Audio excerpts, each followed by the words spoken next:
साथियों नमस्कार। मैं हरिओम कदम एक बार फिर आपके साथ। दोस्तों, आज हम नेटवर्क मार्केटिंग के 5वें स्तंभ की बात करेंगे। जब आप प्लान दिखा चुके होते हैं, प्लान के बाद तत्काल मात्र 20% लोग ही ज्वाइन करते हैं। 80% लोग बात का बोलते हैं, यानी वे तत्काल निर्णय नहीं लेते हैं और बात पर छोड़ते हैं। जब बात पर वे छोड़ेंगे तो आपको उनका फॉलोअप करना पड़ेगा। फॉलोअप नेटवर्क मार्केटिंग का बहुत ही महत्वपूर्ण स्तंभ इसलिए माना जाता है, जैसा मैंने कहा कि 20% तत्काल ज्वाइन होंगे, लेकिन 80% ज्वाइनिंग आपकी फॉलोअप से ही आएंगी। दोस्तों, अगर आपको व्यवसाय तेजी से करना है, अधिक से अधिक लोगों को लाना है, तो इस 80% ज्वाइनिंग वाले फॉलोअप को आपको बेहतरीन करना पड़ेगा। दोस्तों, यदि हम फॉलोअप बेहतर करते हैं तो ज्वाइनिंग की संभावनाएं बढ़ जाती हैं। दोस्तों, आज हम कुछ आपसे टिप्स शेयर करेंगे जिनसे हम अपना फॉलोअप बेहतरीन कर सकते हैं। दोस्तों, फॉलोअप करते समय ये ध्यान रखना चाहिए, सबसे पहली जो बात है कि फॉलोअप हमेशा 48 घंटे के अंदर हमें कर लेना चाहिए। प्लान दिखाने के 48 घंटे के अंदर हम लोगों को फॉलोअप करें, क्योंकि कुछ समय बाद मेमोरी से वह चीज़ चली जाती है। कई बार लोग बहुत दूर तक जाके प्लान दिखाते हैं और घर वापस आ जाते हैं और उचित समय पर उनका फॉलोअप नहीं हो पाता है। इस कारण से हमारे हाथ से वो ज्वाइनिंग निकल जाती है। दोस्तों, इसीलिए मेरी सजेशन ये है कि हम प्लान दिखाने वहाँ जाएं जहाँ पर 48 घंटे के अंदर हम फॉलोअप कर सकें। दोस्तों, अगर ऐसा कर पाएंगे तो आपकी ज्वाइनिंग की संभावना बढ़ जाएगी। दूसरी महत्वपूर्ण बात इसमें यह है कि 48 घंटे के अंदर जो 48 घंटे का टाइम पीरियड है, ये साइलेंट पीरियड कहलाएगा। इस समय उसको कई बैक्टीरिया वायरस भी मिलेंगे, कोरोना जैसे। तो दोस्तों, इस समय में आप उनको कोई वीडियो, कोई अच्छी किताब आप शेयर कर सकते हैं, जिससे इस टाइम में भी आप उनसे नहीं मिल रहे हैं, लेकिन वे आपके बिजनेस से जुड़े रह सकते हैं। दोस्तों, दूसरी सबसे महत्वपूर्ण बात फॉलोअप के अंदर यह है, फॉलोअप हमेशा फिजिकली होना चाहिए। फिजिकली मतलब आमने सामने। दोस्तों, अक्सर हम फोन पर फॉलोअप करते हैं लोगों को, ये गलत तरीका है। ये बात अलग है कि अभी समय दूसरा चल रहा है, तो अभी समय दूसरा चल रहा है तो उस समय भी हम बजाय फोन कॉल के हम वीडियो कॉल का इस्तेमाल करें, ताकि कुछ चीज़ें आप उसको और जिज्ञासा हो तो आप वीडियो कॉल के माध्यम से दिखा सकें।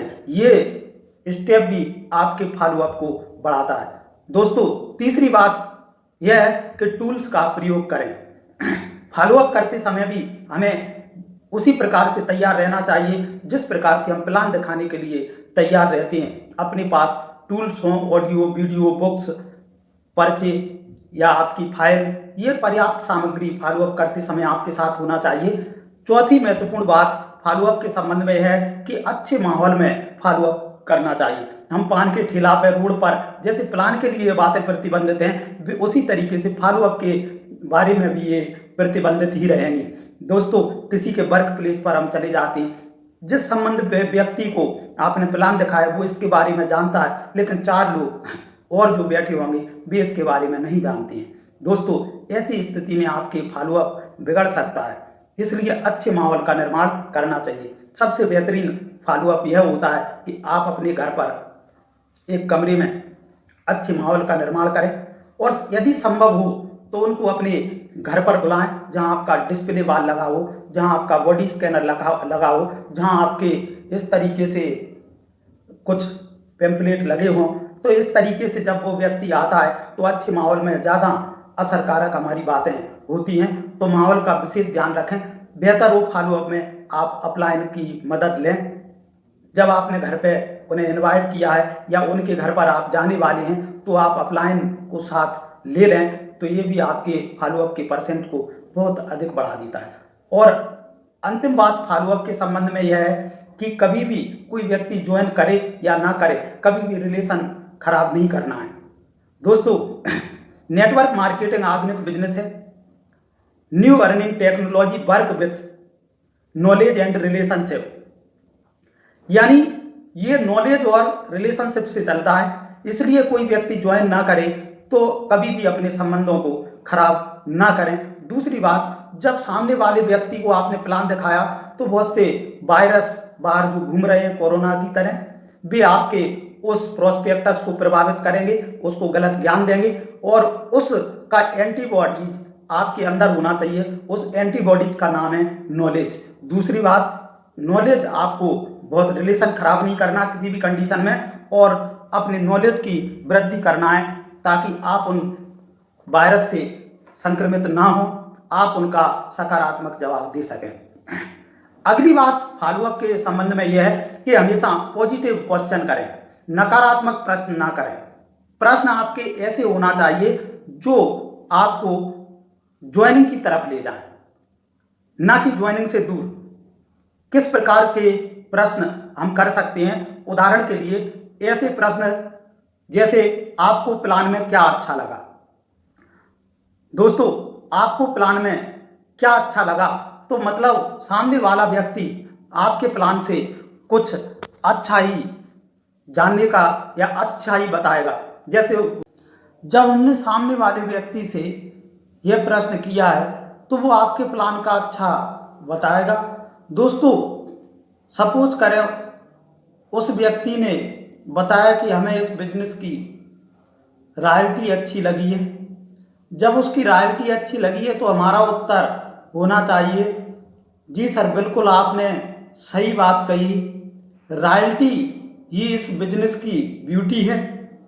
ज़्यादातर लोग पैसिव इनकम के लिए ही इस व्यवसाय को करते हैं। डॉक्टर्स, इंजीनियर्स, बड़े बड़े लोग पैसिव इनकम के लिए इस व्यवसाय को करते हैं।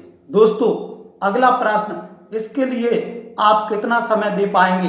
तो आपने समय पूछा है, ना का प्रश्न नहीं है। वे बोलेंगे रोज 1 घंटे या सप्ताह में 4 घंटे या महीने में 10 घंटे। तो आप कह सकते हैं जी सर बिल्कुल इसी तरीके का व्यवसाय आप अपने कार्य करते समय थोड़ा सा वक्त निकालेंगे और उसमें हम आपके साथ हैं, पूरी टीम आपकी साथ है, इसमें हम बिल्कुल कर सकते हैं। अगला प्रश्न, पार्ट टाइम इस बिजनेस से आप कितना पैसा कमा सकते हैं? ये प्रश्न भी आप कर सकते हैं। दोस्तों, वे 5,000, 10,000, 15,000 ये बोलेंगे। अब इस कंडीशन में भी आपको बताना है, जी बिल्कुल सही, मैंने भी इस बिजनेस को अतिरिक्त आमदनी के रूप में शुरू किया था और इसमें आपको सबसे महत्वपूर्ण बात ये बोलना है कि हम आपके साथ हैं। आप थोड़ा सा वक्त निकालेंगे तो इस समय में हम वाकई में वो काम कर पाएंगे जो हमें करना चाहिए, और हम आपके साथ हैं, हम आपकी पूरी टीम हमारी आपके साथ है। दोस्तों, उस व्यक्ति को के ऊपर हाथ रख के उसको ये विश्वास दिलाना पड़ेगा। अगला प्रश्न ये भी कर सकते हैं कि आपको कौन सा प्रोडक्ट अच्छा लगा। उन्होंने कहा सर मुझे ये मैन वुमेन न्यूट्रीचार्ज के आपके बहुत ही अच्छे लगे, ये साबुन अच्छा लगा। हाँ सर आपने बिल्कुल सही कहा, ये साबुन तो मेरी भी पहली पसंद है। तो इस तरीके से हम सकारात्मक प्रश्नों से ज्वाइनिंग की तरफ जाएंगे, और फिर भी इसके बाद भी हमेशा ऐसा नहीं होता कि जैसा हम चाहें वैसा हो। तो इसके लिए मैं आपको एक फॉर्मूला दे रहा हूँ, फील, फेल्ट, फाउंड। महसूस किया, मैंने महसूस किया, मैंने अनुभव किया और मैंने पाया। उदाहरण के लिए सामने वाला व्यक्ति आपसे प्रश्न करता है कि डायरेक्ट सेलिंग में सामान महंगे हैं। हम उसके प्रश्न का जवाब देंगे, सर आप बिल्कुल ठीक कह रहे हैं, कभी भी उनसे नकारात्मक बात ना करें, उनकी बात कभी भी काटे नहीं। सर आप बिल्कुल ठीक कह रहे हैं, पहले मैं भी ऐसा समझता था, लेकिन मैंने अनुभव किया, जब मैंने उस सामान का प्रयोग किया तो मैंने पाया कि डायरेक्ट सेलिंग में सामान महंगा नहीं है। उन्होंने कहा कि ये फालतू के काम है, इनमें कोई पैसा नहीं आता है। तो हम कहेंगे हाँ सर आप बिल्कुल ठीक कह रहे हैं, पहले मुझे भी ऐसा लगता था, लेकिन जब मैंने काम किया तो मैंने पाया मेरे खाते में पैसे आए, तो मेरी ये भ्रांति दूर हो गई कि नहीं बात सही है, पैसे आते हैं। तो इस प्रकार से आप फील फेल्ट फाउंड का प्रयोग करके आप उनके किसी भी प्रश्न का बेहतरीन तरीके से समाधान निकाल सकते हैं। दोस्तों, अंतिम बात मैं कहूँगा आपसे, चाहे आप प्रोडक्ट सेल कर रहे हो या नए प्रोस्पेक्टस को ज्वाइन करवा रहे हो, तो उसका एक नियम है, 73% लोग 4 ऑब्जेक्शन के बाद ज्वाइन करते हैं। 73% लोग 4 ऑब्जेक्शन के बाद ही बिजनेस ज्वाइन करते हैं या सामान खरीदते हैं। दोस्तों, मोस्टली मैं आपको बता दूं, फर्स्ट ऑब्जेक्शन या पहली मुलाकात 54% लोग पहली मुलाकात के बाद संपर्क नहीं करते या पहले प्रश्न के बाद जवाब नहीं देते। दोस्तों, सेकंड ऑब्जेक्शन 22% लोग 2 बार मुलाकात करके या 2 प्रश्नों से चित हो जाते हैं और उस व्यक्ति को छोड़ देते हैं। तीसरे ऑब्जेक्शन में 16% लोग बाहर चले जाते हैं और चौथे ऑब्जेक्शन में 10%। दोस्तों, 90% 92% लोग केवल 4 ऑब्जेक्शन में ख़त्म हो जाते हैं और अपनी उम्मीद छोड़ देते हैं। दोस्तों, मैजिक की बात है, इस बात को आप दिमाग पे बिल्कुल बिठा लेना। मैजिक की बात यह है कि 73% ज्वाइनिंग और 73% प्रोडक्ट 4 ऑब्जेक्शन के बाद या 4 उनसे मुलाकातों के बाद ही होता है। दोस्तों, जो काम होना था उससे पहले लोग आशा छोड़ देते हैं। अगर आप 5वीं मुलाकात करेंगे तो 5वीं मुलाकात में वो व्यक्ति आपका होगा, क्योंकि इस 4 के बाद रूल्स 4 इसको बोलते हैं। रूल्स 4, 4 के बाद ही सफलता है नेटवर्क मार्केटिंग में। अगर आप काम कर रहे हैं तो 4 ऑब्जेक्शन और 4 मीटिंग, 5वां ना हो तो आप बिल्कुल परेशान ना हो, लेकिन 4 तक किसी भी व्यक्ति का पीछा नहीं छोड़ना है। दोस्तों, अगर आप इन पर काम करेंगे तो निश्चित रूप से आपका फॉलोअप अच्छा होगा, आपकी ज्वाइनिंग अच्छी होगी, ज़्यादा से ज़्यादा लोग आपके आएंगे, आपकी सेल ज़्यादा होगी। प्रोडक्ट के बारे में भी सामने वाला कस्टमर 4 से ज़्यादा प्रश्न नहीं करता है। आप अपनी रिटेल और ज्वाइनिंग बढ़ा सकते हैं। इसी के साथ ही फिर मिलेंगे। नमस्कार।